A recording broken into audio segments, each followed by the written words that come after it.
welcome to the wonderful world of Pokemon.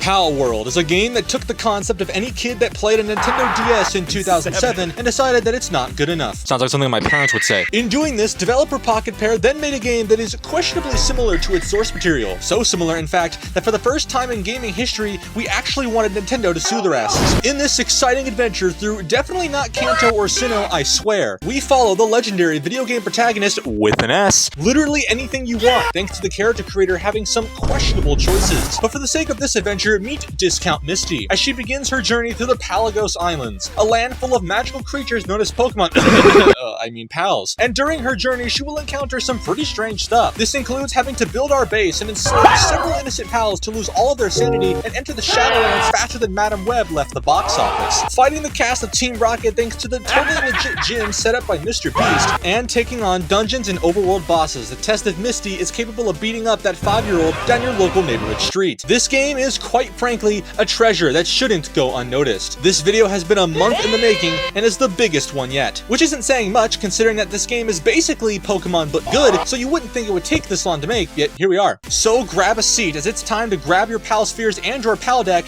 and hit the road of Route 1, as it's time to play a game that truly asks the most important question in gaming. Just how much damage can you do before Nintendo sues you? I mean, we have a decent answer. Look at the Yuzu incident. This is my full review-ish of Palworld, a game that has taken the internet by storm and deserves to be what Pokemon should have been years ago.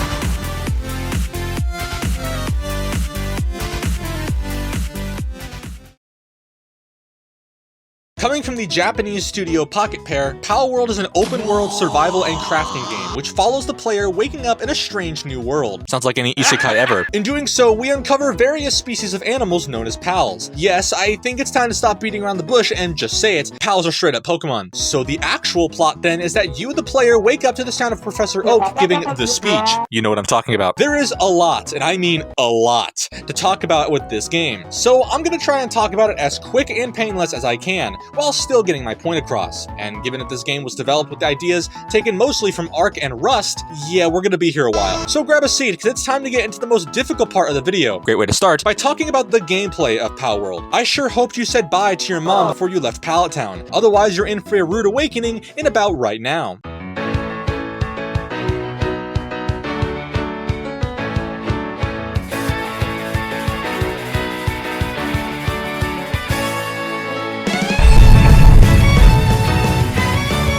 When it comes to talking about the gameplay of Palworld, I'm gonna try and explain it from the most important aspects to the least important. At least this isn't like any title made by Game Freak. Otherwise, I'd be starting with the bad parts and wouldn't stop talking. So let's start with probably the biggest part of Palworld, that being the pals themselves. Acting as your only friends you'll ever have, because they're named pals, like come on, you'll come across over 100 different types of pals on your travels, each having their own types and abilities. Now, let's be frank. For one, you're doing better than me because we're not friends. And two, if you're someone who's played Pokemon at least a little bit, then this isn't going to be something that I need to explain to you. But for someone like me who has never touched Pokemon in his life because he's a 20-year-old maidenless white guy, I'm gonna tell you anyway. With types such as water, fire, dragon, electric, ice, dark, ground, grass, and probably a few more, each and every pal has their own strengths and weaknesses that apply to any form of gameplay. Some pals can also have multiple types, such as water dragon, fire electric, or ground dark are a few examples. Each pal has its own set of moves that it can use to attack its local preschool. Just make sure that one of those moves isn't a gun or a racial slur, and you're good to go. Last thing we need is a shots fired call out of school, only for it to be about my fire mixtape. You can change these moves at any given time you want, and you can unlock more moves by getting skill fruits. In addition, these moves are sorted by type, and you can put any different move on any different pal so long as they haven't learned it already. Meaning that yes, if you have a fire dragon type pal, you could put dark or water moves on it if you really wanted to. So if you wanted to confuse the ever-living hell out of your opponent next time you see them, then this is how you're gonna do that. In addition, a pal's type determines how good it is at doing work tasks at your base, as well as in the open world. Some pals, like Daydream, will spawn a version of itself to help you in combat. Or what about Bushy, who will attack enemies with a Lagiri? I had tried searching on Google what Lagiri meant, and all I got was something related to UC Berkeley.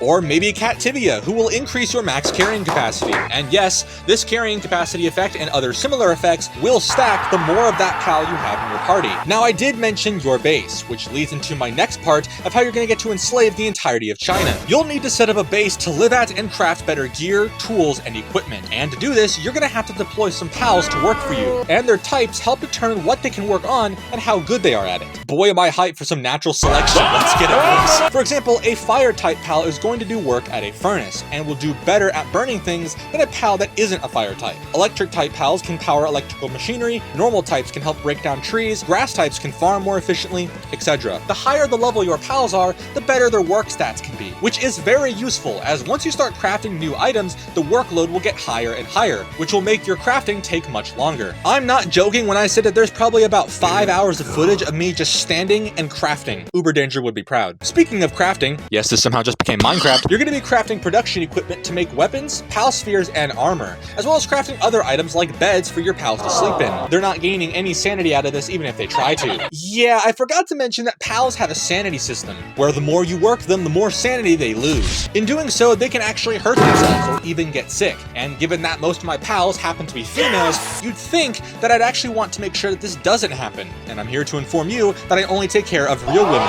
and these Pokemon-looking mother ducks can piss off. Pals can regain sanity by sleeping or enjoying a nice day in the pool of piss that I laid out for them. But don't worry, because I don't really give a shit about a virtual creature's sanity, so I'm gonna make them work until they die. You can also craft food buckets to feed your pals like the dogs that they are. Or maybe place down the aforementioned hot spring, so that not only can your pals enjoy a nice spa day, but that Misty can also have a hangout with one of her friends in the hot spring later. Occasionally, visitors will come and, well, visit your base. These are traders that you can buy or sell items to for cash, which can be used to buy items at various vendors across the Palagos Islands. You'll also get the occasional raid, because this game is like if Minecraft and Pokemon decided to bang, so if there wasn't an equivalent to pillager raids, then this game would suck ass. That sort of covers the pals and what their functions are, as well as the base building mechanics that are essential to survive and thrive. Let's move into the next two pillars of gameplay, that being dungeons and towers. Scattered across the Palagos Islands are 5 syndicate towers, each with a powerful boss for you to challenge to a game of Beyblade. Ranging from level 10 at their lowest and going to a max level of 50, these towers can best be described as literal gym battles ripped straight from the Pokemon franchise, except these ones actually look scary. These bosses have lots of health, do a fair bit of mechanics, and require loads of setup to overcome. And naturally, it feels appropriate for me to talk about each one of them in detail. So what that actually means is that I'm going to explain these fights in a way that makes absolutely no sense, so that you end up dying after 2 minutes of starting it. Sounds like a Maxor video. I was unfortunately only able to complete 2 of the 5 towers on my playthrough because, look, this game is a lot bigger than I imagined, so my broke white bum didn't get past the second boss, Lily and Lylene, until 20 hours in. So I'm gonna use some leaked footage for like half the towers. Not sorry in advance. Zoe and Griswold! Welcome to the first boss, which happens to be a furry. Yep, sorry guys, I just realized my house is on fire, so I gotta go. See you later. Regardless, Grisbolt has quite a lot of stuff to watch out for, just like you will if you don't subscribe. Otherwise, you're gonna get thunderbolted into the Shadowlands. Grisbolt is basically an extremely aggressive little big bitch that is going to try and force you to bust it down sexual style. There's a few melee attacks that you need to dodge, as most of this guy's attacks are electric. I'm sure you don't want to relive last night's electrifying attacks of the breakup, do you? What's really cool about this boss is that depending on your distance from him, he will do different attacks. Like I said before, melee attacks are around, but if you're far away from him, he'll send more range-oriented attacks at you, such as the electric balls of doom, the lightning bolts, or Malazar. This fight is mostly a line-of-sight fight, mixed with some dodging and running around for a while. As Columbus once said, aim for the head for double tap, and if you can't hit his head, then we've got ourselves a problem. Lily and Lylene! Now it's time for the water grass duo of Lily and Lylene. Who could have guessed that I'd be battling my future girlfriend's water breaking at a hospital a couple years early? This fight has so much water in it that you could probably confuse someone into thinking that you just pissed yourself. Your pals cannot get hit by these water bubbles, otherwise they will become unfathomably wet and succumb to the horrors found on that one website. If she's shooting you with a bubble, just hide and make sure she can't hit you with her wet stuff. Otherwise, it's another dodge and roll kind of fight, whilst making sure that you're shooting Lily's head. Yes, Lily Pichu is going to be so happy about you shooting her in the head several hundred times. Michael Reeves, on the other hand, will gladly use this to his advantage somehow. Axel and Orzer! Oh boy, it's the Pokemon that's Dragon Electric, with a trainer ripped straight out of any generic isekai ever. I'm sure this is going to go very well, and won't result in Giga coming on screen to complain. This fight is a little hectic. I mean, the entire room is a field of electric current, if I'm honest. You could say that I am shocked to see this. Okay, that one was bad. I feel like I'm about to start dancing like this is fucking Yakuza. If you somehow don't get hit in this fight, then you're either immune to electricity, or just a Giga Chad that's goaded with the swouts. Watch out for the Lightning Trident, which will penetrate you rather hard. Not in that sense, you sicko. But don't worry, as it can be dodged by hiding behind a pillar. Lightning Beam, on the other hand, cannot be line of sighted. It will ultimately paralyze and stun you. However, if you roll at just the right time, you can dodge it. Thank God. The only time I would want to be stun locked is in bed. Otherwise, this fight and the ones that follow are pretty similar. There's like 2 to 3 major mechanics, and then it's a tank and spank. Although, how did this dragon get electrified exactly? Last I checked, there wasn't an electrified Charizard, so how did this come about? I demand answers. Marcus and Valorous! You can probably guess what I'm about to say, right? This boss also has electric moves. Why is it that every boss except the second one is somehow always electric? It's even worse considering this guy's a fire type. How the fuck do you cast electric moves if you're a fire type? Oh, right, you can put any move on a pal, right? What the fuck is this game? I'm gonna have to call MatPat to write me a game theory on this one, boy. Actually, I can't do that because he's retired, fuck. And just like the last fight, performing good dodges and micromanaging your pals is going to be your best strategy. Keep an eye out for Falrus's AoE Thunder attack, as this attack will wipe the floor with water-type pals, which you're going to want to use for this fight. The Lightning Beam from the previous fight has also made its return, and while it functions the same as it did in its first appearance, that doesn't mean that it can still rail your innocent at a moment's notice. The big thing for me is his Fireball attack, as it functions kind of like a Flurry Rush. You need to wait until right before it goes off and then dodge. Otherwise, you're going to take the full hit, which is going to hurt. And while Fireball doesn't go through pillars, Flamethrower does. So make sure you're aware of what's what, otherwise your face is in for a rude awakening. The last major mechanic in this fight is a combination move, where Falrus will spawn 2 variations of the Javelin Tornado and then swoop down from the heavens like he's the hand of God to deliver some justice. It's fairly simple to dodge at least. Just like the tornado, am I right? Overall, this fight is more or less a race to see who dies first and who's gonna do a little bit of trolling. One wrong mistake and everything goes downhill, and you'll be sent to the back rooms where you belong. So I hope you don't have anyone in the room with you that might try to get your attention, because if you do, then you're pretty much dead. Wait, why did the cute one just walk in? Victor and Shadowbeak!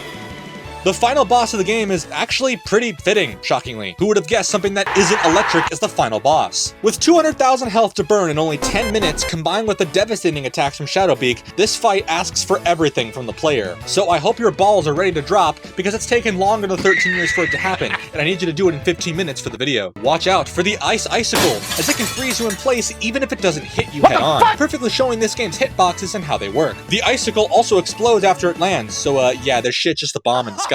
Dodge the rolling balls of light, as well as the frozen breath, and as a World of Employee Harassment veteran, never stand in front of or behind a large mob like this one. Otherwise, you'll get breathed on or whacked in the balls with their tail, and you'll never be able to use them for their intended purpose. Beam moves also return in this fight, and much like what feels like the last 26 bosses, you can dodge them by running sideways. This fight basically screams, if you're not prepared enough, you're not killing this boss. Too short on rockets? That's no good. Your pals are dying faster than you expected? That's no good. Do you think you deserve better in this life? That's no good. With the towers now out of the way, let me briefly touch on dungeons. These areas are marked by cave entrances scattered around the map, each one having its own level range, either 13, 19, 29, 38, 40, or 45. You can find ores, enemies, and pals in these dungeons, as well as an alpha pal boss at the end of the dungeon. It's good to mention that you can catch these bosses using pal spheres, and the same goes for overworld alpha pals, which we'll touch on later. This is also a great place where you can find rare items and schematics, which will allow you to craft better quality versions of various different weapons, armor, and key items. Some smaller notes include leveling up, which gives you technology points that you can spend to unlock new crafting recipes, and stat points that you can use to increase a stat of your choosing, so that maybe you can finally increase your strength stat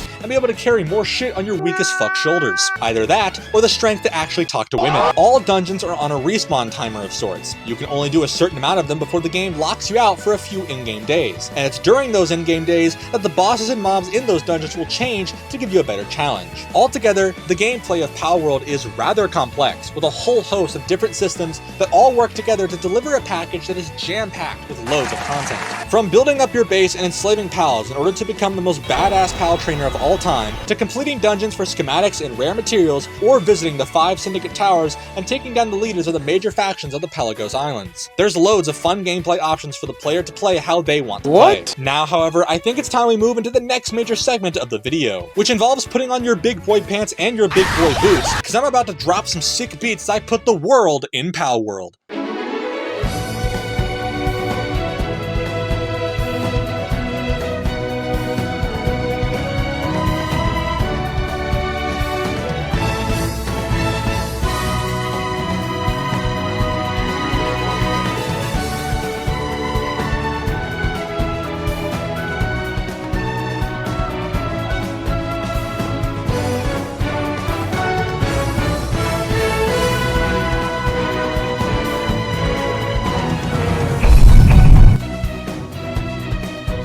Welcome to the Palworld Islands, named for its inhabitants known as pals. These little losers just want to rip your dick off at a moment's notice for failing to notice them walking across the street like this is fucking Frogger. Palworld's map is divided into 4 distinct regions, each acting as their own biome. Filled with loads of different pals and treasures to find, let's run it down each region one by one. Grab a seat, because this is either going to be really short or really long, which sounds very similar to my love life. Yes, I'm running this bit into the ground every episode, okay? Shut the fuck up. The forest!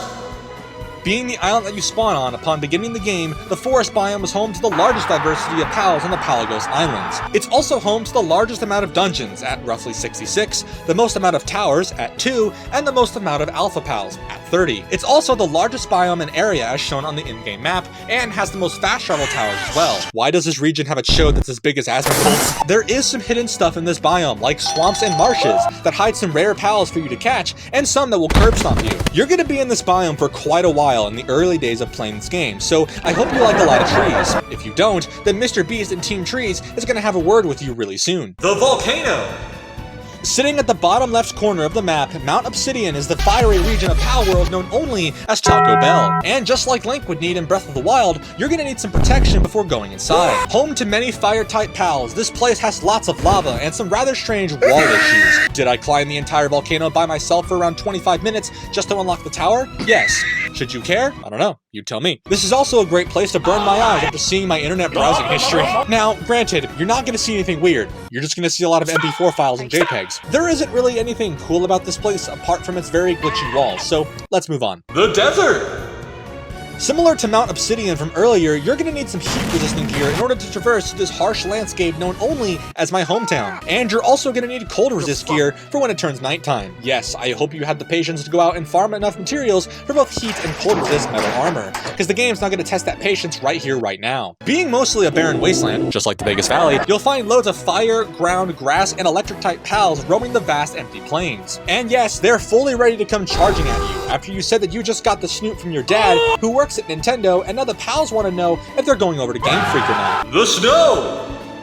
Being the hard cap for max level players, there really isn't much to see in this icy region to the north of the Palworld Islands. I hope you love the color white. That's really all you're going to see. You're going to want to be prepared when going here, so bring some pals that you can ride on thanks to your pal gear workbench, or some cold resist gear, and maybe a torch. Ice pals love to call this place their home, and if you wanted to relive that scene of that one guy getting his chode stuck to a car, this is the place to do it. Bear in mind that in all of these regions, you're going to find fast travel points. These can be used to, well, fast travel. Exciting, I know. This helps encourage exploration, but bear in mind that higher level areas, like Mount Obsidian and the desert, have far fewer towers than the forest does, so be aware of this before you start hunting for them. With the map regions touched on, let's focus on some other aspects of the world, that being pals, mostly involving how the time of day affects pal spawns as well as alpha pals. As you'd expect, day and night cycles are a thing in Palworld, and each time they occur, new and different pals will spawn. For example, Daydream, Boo Crates, and Catress all spawn during the night. Most pals that you'll find during the night will either be neutral or dark type pals to start, but on occasion, you will find some that will be combined with other types. This leads me into this guy, Pirate Noct, another example of a nighttime exclusive pal, as this guy is a nocturnal recolor of a daytime pal. This pal in particular is a recolor of Pyron, and it looks insanely cool. He's a dark fire type pal, and after finding him during the night in Mount Obsidian, he's now a part of my party and I love him. Just like women. Now that might be because he looks like he's high on LSD and doesn't know where he is, making him easily able to be enslaved by his future wife, but hey, let's not focus on that. You also have Alpha Pals, which are overworld bosses that you can find throughout the Palworld Islands. Whilst many of them range in levels from 10 all the way up to level 50, there's a few key things to note about them. Alpha Pals tend to be stronger than their base pal Pal counterparts, and are catchable using your Pal spheres, just like the Alpha Pals in dungeons are as well. They behave much like the Syndicate Tower bosses though, as they have their own mechanics of their own thanks to their types. Killing and or capturing Alpha Pals will net you more rare items to sell and use in crafting, as well as give you ancient technology points, allowing you to unlock more rare and exclusive items. Alpha Pals can also be killed repetitively, and are on a respawn timer that ranges from around 30 minutes to an hour, similarly to that of the respawn timer of dungeons. The last thing to touch on here in regards to the world are enemy camps and collectibles. You'll come across various enemy camps on your adventures, in which bandits from the game's major factions are holding a civil rights movement protest, and it's your job to wipe out the camp and free the pal trapped inside. It's a fun side activity that gives a greater sense of exploring the world, and allows you to catch some pals that you may not have found yet. And finally, collectibles are scattered around the map for you to find. This can include journals and notebooks documenting the lives of the other pal hunters and how they somehow managed to smash a daydream, just like me, as well as Lift Monk energy balls. You can use these at a statue of power to upgrade your ability to catch pals even further. And it's gonna be useful, because if you can't catch that hot babe in the desert that's definitely not wearing a two-piece bikini, then I'ma just say it right now, you're kinda cringe. Altogether, the world of Palworld is pretty damn good. There's a number of different things that are presented to the player to encourage exploration, like dungeons, collectibles, alpha pals, or demolishing enemy camps. Not to mention the areas you'll visit are rather diverse, full of a large amount of freedom to catch and battle pals however you please. Whether it's through a literal handgun, your own pals, or using physics to end their existence, there's loads of ways to have fun in the world of Palworld. But even then, that doesn't mean that this game has its fair share of issues. I have quite a few things that I want to touch on with this game, so let me tell you about them as we get into the good and bad of Palworld. It's honestly kinda hard to describe what my relationship with this game is. There's quite a few things that I like about this game, but at the same time, there's an equal amount of things that I hate about this game. And I don't exactly want to talk about the good stuff because everybody has praised this game for that already. Instead, let me tell you about my personal problems with this game, and why it's put me through hell and back to make this video possible. This game enforces grinding in ways that feel forced and are out of the player's control. A great example of this is with the Syndicate Towers. If I asked you what level I was upon entering the first two towers, what would you say? I will give you a few moments to consider this.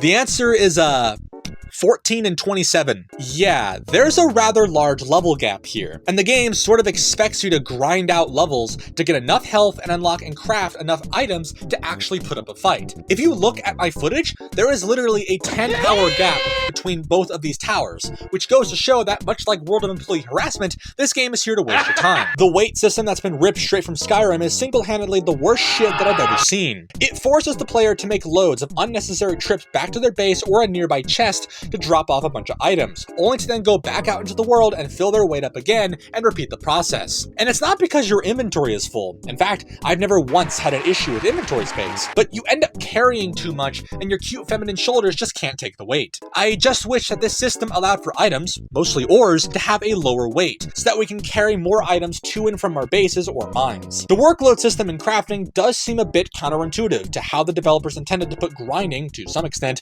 into the game. It just takes way longer than I'd like to craft certain items, and it makes me feel like I'm waiting in a line at LAX for a delayed flight whilst trying to craft a fucking Victoria's Secret lingerie chestplate. You can fix this to some extent by having your pals help you craft or increasing your workload stat, but like I said, I just want my character to look schmexy. Let me craft the gear faster, game. The fact that there really isn't any music, like, at all, makes me feel like I'm playing the settings menu of the Nintendo Switch. Now yes, this game is in early access, but surely that wouldn't have stopped Pocket Pair from adding some form of music, right? The world feels similar to Breath of the Wild in a number of ways, such as its vast open areas, its variety in regions, day and night cycles, and various weather conditions. But one that it doesn't really do a good job on is its many abandoned structures. It does have some, but many are reused or just don't really fit in that well. It's made out to be that the Palagos Islands are pretty barren, very similar to Breath of the Wild's Hyrule. But even so, Hyrule in Breath of the Wilds was fairly alive, and here, that doesn't really seem like that's the case. And I'm not talking about pals here specifically,